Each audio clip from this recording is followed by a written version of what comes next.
Bismillahirrahmanirrahim. Assalamualaikum warahmatullahi wabarakatuh.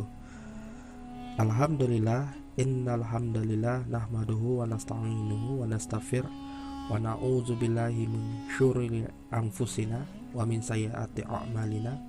May yahdihillahu fala mudhillalah wa may yudlil fala hadiyalah. Asyhadu an la ilaha illallah wa asyhadu anna Muhammadan abduhu wa rasuluhu, amma ba'du. Podcast Ramadan edisi yang kedua. Jamaah yang dimuliakan Allah, sungguh setiap perkara yang Allah Subhanahu wa ta'ala wajibkan atas manusia tidaklah berat, karena pasti dalam kadar kesanggupan manusia. Allah Subhanahu wa ta'ala berfirman, A'udzubillahi minasyaitonirrajim. La yukallifullahu nafsan illa wus'aha. Allah tidak membebani seseorang melainkan sesuai dengan kesanggupannya.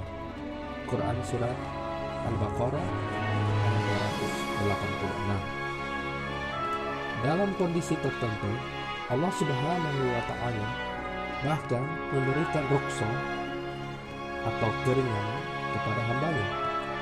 Jika tidak mampu sholat berdiri, misalnya, Allah Subhanahu wa ta'ala membolehkan sholat dengan duduk. Atau jika tidak mampu juga, boleh sambil berbaring. Begitu juga dengan saum Ramadan. Yang sakit atau dalam perjalanan boleh tidak saum, tetapi wajib mengqadanya pada hari yang lain. Demikian seterusnya. Itulah yang Allah Subhanahu wa ta'ala kehendaki, sebagaimana firman-Nya, yuridullahu bikumul yusra wala yuridu bikumul usra.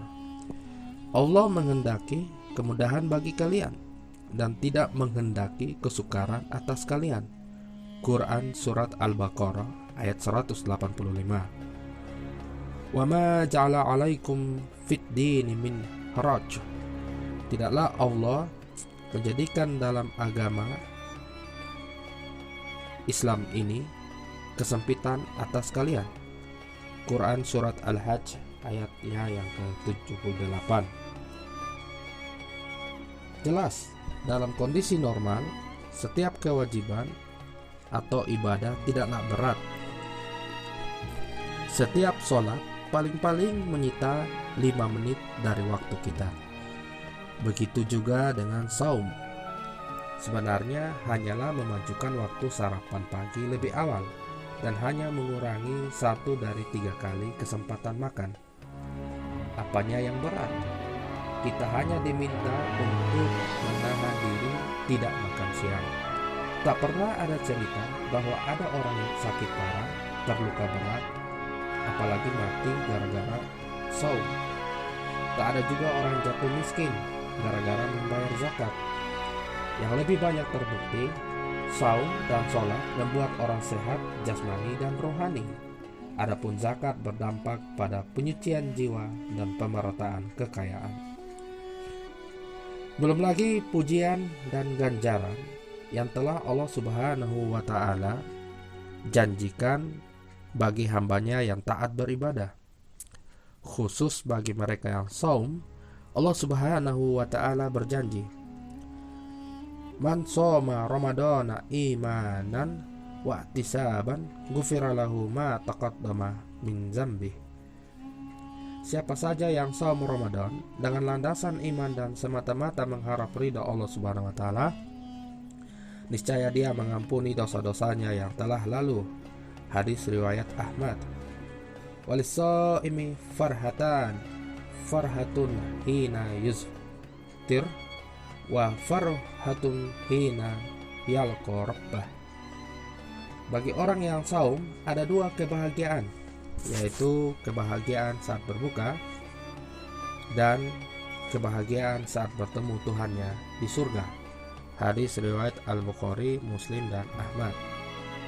Jamaah yang dimuliakan Allah, jika untuk mengerjakan kewajiban diperlukan kemampuan, tidak demikian halnya untuk meninggalkan keharaman. sama sekali tidak diperlukan kemampuan. Anda tak memerlukan uang untuk tidak minum alkohol, tidak melacur, atau tidak berjudi.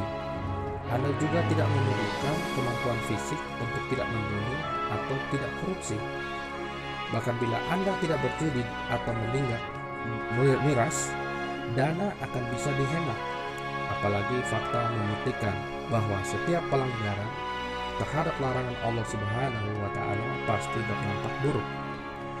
Disinilah selain kemampuan dan kekuatan untuk mengerjakan perintah Allah Subhanahu wa Ta'ala dan meninggalkan larangannya, ternyata diperlukan pula kemauan karena berbagai dorongan. Dari sekian macam dorongan itu, yang tertinggi adalah dorongan iman. Tanpa kemauan yang muncul dari iman, kewajiban agama yang sangat ringan sekalipun akan berat dikerjakan. Apalagi kewajiban yang memang memerlukan pengorbanan harta atau bahkan nyawa, tentu akan terasa lebih berat. Dari situlah mengapa perintah saum Ramadan ditujukan kepada orang-orang beriman. Ya ayyuhallazina amanu kutiba alaikumus siyamu kama kutiba alal ladzina min qablikum la'allakum tattaqun. Hai orang-orang yang beriman, telah diwajibkan atas kalian berpuasa sebagaimana puasa itu telah diwajibkan atas orang-orang sebelum kalian agar kalian bertakwa. Quran Surat Al-Baqarah ayatnya yang ke-183. Jamaah yang dimuliakan Allah, iman di dada seorang muslim membuat ia tunduk kepada Allah Subhanahu wa Ta'ala. Inilah yang akan membuahkan takwa, yakni senantiasa selalu siap sedia mengerjakan perintah Allah Subhanahu wa Ta'ala dan meninggalkan semua larangannya. Iman memberikan dorongan kuat untuk berbuat kebaikan dan meninggalkan keburukan. Dorongan semacam itulah yang menciptakan kemauan. Dengan kemauan seperti itu pula, dulu para sahabat radhiyallahu anhum berjihad kendati pun pada bulan Ramadan. Perang Badar, perang Azab, pembebasan kota Mekah atau Fatu Mekah, perang Tabuk, pembebasan Spanyol, semua terjadi di bulan Ramadan. Sayangnya kemauan yang bersumber dari iman inilah yang kini langka pada jiwa kaum muslim. Sekian banyak perintah agama diabaikan dan sekian banyak larangan agama dilanggar. Akibatnya berbagai problematika muncul di sana sini tak pernah henti. Jemaah yang dimuliakan Allah, sayangnya kita tak pernah menyadari akan hal itu. Kita tetap saja tidak mau kembali kepada aturan ilahi Rabbi, zat yang kita bersujud kepadanya minimal 5 kali sehari. Banyak di antara umat ini yang berkarakter Yahudi, yakni mengambil sebagian dari petunjuk Allah dan meninggalkan sebagian lainnya karena pertimbangan hawa nafsu. Padahal secara kemampuan mereka mampu, yang hilang adalah kemauan.